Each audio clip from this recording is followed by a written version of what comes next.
Assalamualaikum warahmatullahi wabarakatuh. Pada kesempatan kali ini, Islam Fisabilillah akan membahas kisah paman Rasulullah mendapat julukan singa Allah Subhanahu wa Ta'ala. Tanpa berlama-lama kita langsung saja ke kisahnya.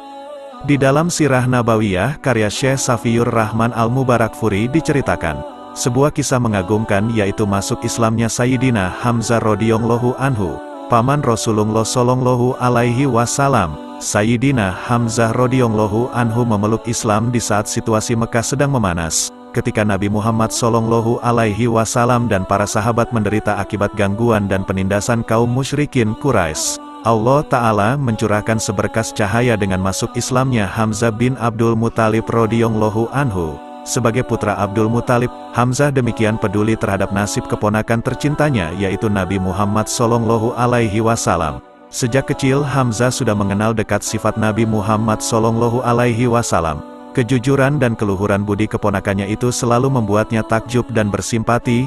Beliau sangat paham dengan Nabi Muhammad sallallahu alaihi wasallam sejak kecil, karena umurnya hanya terpaut 2 tahun. Maka sejak Nabi Muhammad sallallahu alaihi wasallam mulai menyeru pada Islam di usianya 40 tahun, dan mendapat kecaman dan ancaman dari musyrikin Quraisy, Hamzah bin Abdul Muthalib selalu membela dengan sepenuh hati.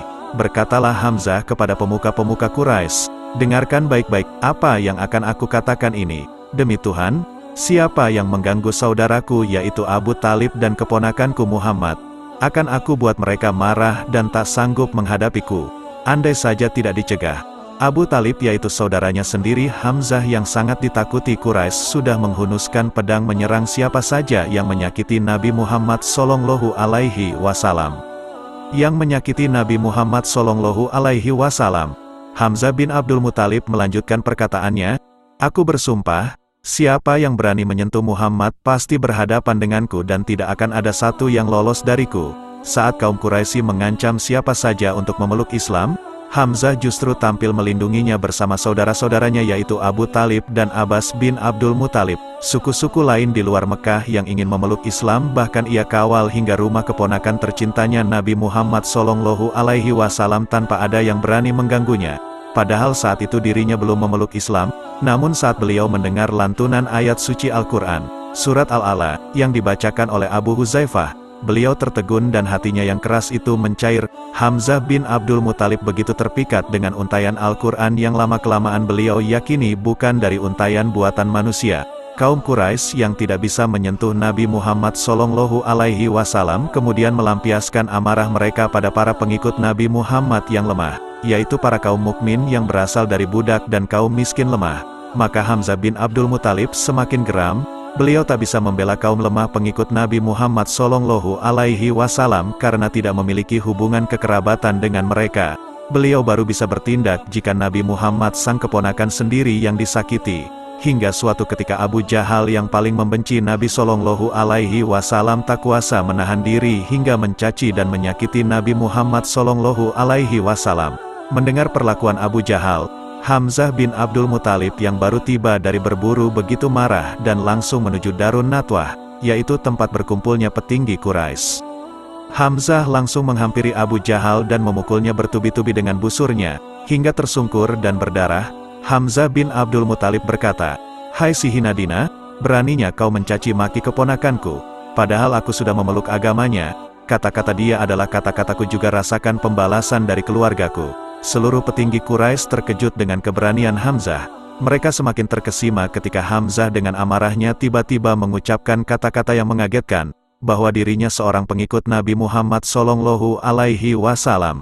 Inilah peristiwa Islamnya paman Nabi, seorang yang tak gentar menghadapi orang-orang yang merendahkan agama Allah dan Rasulnya yang berjuluk singa Allah.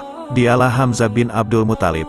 Kabilah Abdus Syam, yaitu keluarga besar Abu Jahal, segera bertindak melindungi dan akan membalas. Namun Abu Jahal melarang karena dia telah menyakiti keponakan Hamzah. Sejak saat itu Hamzah bin Abdul Muthalib selalu mendampingi keponakannya, yaitu Nabi Muhammad sallallahu alaihi wasallam dalam suka maupun duka. Ia menjadi perisai bagi tangan-tangan yang akan menyakiti Nabi. Keberanian dan ketangkasannya yang menakutkan Quraisy membuka pintu bagi penduduk Mekah dan suku lain yang ingin memeluk Islam. Kaum musyrikin Quraisy semakin keras menindak para pengikut Islam dari kaum lemah. Andai saja tidak dilarang oleh Rasulullah Shallallahu Alaihi Wasallam, Hamzah tentu sudah bertindak dengan pedangnya. Hamzah yang tidak kuasa menahan diri dari tindakan bengis Quraisy sangat mematuhi petuah keponakannya Rasulullah Muhammad Shallallahu Alaihi Wasallam yang selalu memintanya agar bersabar, sekalipun harus menjalani hidup sengsara di lembah Abu Talib. Saat kaum Quraisy memboikot Nabi dan keluarga besar Bani Hashim selama 3 tahun lamanya, Sayyidina Hamzah berkata, "Andai saja Rasulullah tidak memerintahkan kita untuk bersabar, maka akan aku datangi Quraisy yang memboikot kita dan aku robek kertas kesepakatan pemboikotan itu. Aku memohon untuk memerangi kaum Quraisy." Lalu Rasulullah menjawab, "Bersabarlah, janji Allah itu benar." Rasulullah Shallallahu Alaihi Wasallam memerintahkan hijrah ke Madinah. Sayyidina Hamzah pun mentaatinya dengan sepenuh hati. Sekalipun sebenarnya beliau mampu menghadapi kaum Quraisy di Madinah, Sayyidina Hamzah bersama kaum muslimin membangun kota Madinah sebagai basis dakwah Islam. Sayyidina Hamzah pun ditunjuk Rasulullah Shallallahu Alaihi Wasallam memimpin ekspedisi pengintaian di jalur dagang Quraisy. Pada tahun kedua Hijriah, kaum muslimin bermaksud mencegah kafilah dagang Quraisy untuk mengambil kembali hak mereka yang dirampas musyrikin Quraisy. Kabar ini ketika sampai di Mekah menjadi kesempatan besar bagi Abu Jahal untuk mengobarkan api peperangan dengan umat Islam di Madinah. Saat itu turunlah wahyu Allah yang mengizinkan kaum muslimin berperang. Hamzah bin Abdul Muthalib ditunjuk Nabi sebagai salah satu komandan perang di lembah Badar. Maka terjadilah perang sengit pertama dalam Islam yang dikenal dengan Perang Badar. Sekitar 342-kan muslimin melawan hampir 1000 personel musyrikin Quraisy. Perang yang diawali dengan perang tanding ini kemudian meletus dengan sengit. Sayyidina Hamzah berhasil membunuh tokoh Quraisy yang paling membenci Nabi, yaitu ayah Hindun, Utbah bin Rabi'ah, dan putranya serta adiknya. Hingga akhirnya kaum muslimin berhasil memenangkan perang Badar secara gilang gemilang.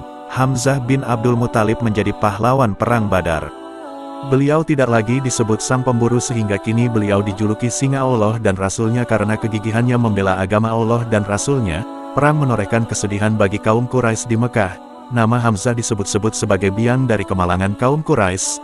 Aroma dendam merebak di mata Hindun. Istri Abu Sufyan bertekad membalas dendam atas kematian ayahnya yaitu Utbah bin Rabi'ah.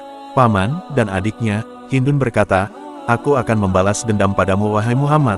Aku akan membalas dendam padamu wahai Hamzah." Dendam kaum Quraisy baru terlaksana setahun kemudian, tepatnya tahun 3 Hijriah. Kaum Quraisy pimpinan Abu Sufyan berhasil menghimpun sekitar 3000 pasukan.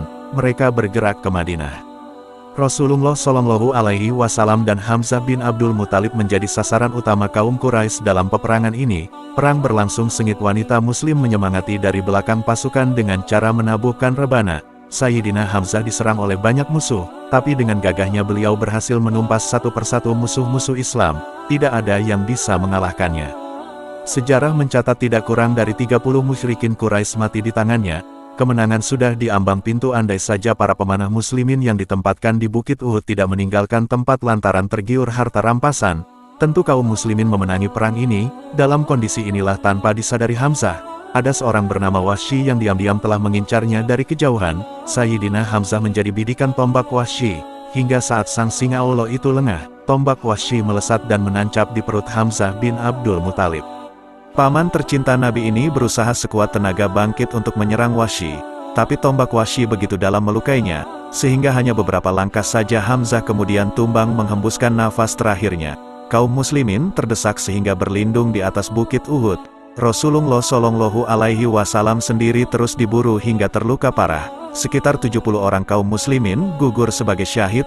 Jasad Sayyidina Hamzah yang terbaring di antara jenazah kaum muslimin lainnya dihampiri Hindun. Dengan dendam menyala dikoyaknya tubuh Hamzah untuk kemudian dikunyah jantungnya, namun dimuntahkan kembali. Usai peperangan, Rasulullah Shallallahu Alaihi Wasallam dan para sahabatnya bersama-sama memeriksa jasad dan tubuh para syuhada yang gugur. Langkah Rasulullah Shallallahu Alaihi Wasallam terhenti di depan jasad paman tercintanya yaitu Hamzah bin Abdul Muthalib. Air mata Rasulullah menetes di kedua belah pipinya. Tidak sedikit pun terlintas di benak beliau bahwa moral bangsa Arab telah merosot sedemikian rupa, hingga dengan teganya berbuat keji dan kejam terhadap jasad paman beliau Shallallahu Alaihi Wasallam. Rasulullah Shallallahu Alaihi Wasallam bersabda, "Penghulu para syuhada pada hari kiamat adalah Hamzah bin Abdul Muthalib." Ketika Sayyidina Hamzah wafat, turunlah ayat Al-Quran, di mana Allah Azza wa Jalla berfirman, Janganlah mengira bahwa orang-orang yang terbunuh di jalan Allah Azza wa Jalla mati. Bahkan mereka hidup di sisi Allah, mereka diberi rezeki. Quran Surah Ali Imran ayat 169. Ibnu Abbas radhiyallahu anhu berkata, ayat ini turun berkenaan dengan wafatnya Hamzah radhiyallahu anhu dan para sahabat. Demikian kisah masuk Islamnya Sayyidina Hamzah yang sangat mengagumkan. Wallahu alam bisawab. Alhamdulillah saudara seiman, semoga kisah ini dapat menambah ilmu dan menambah ketakwaan kita kepada Allah Subhanahu wa Ta'ala. Assalamualaikum warahmatullahi wabarakatuh.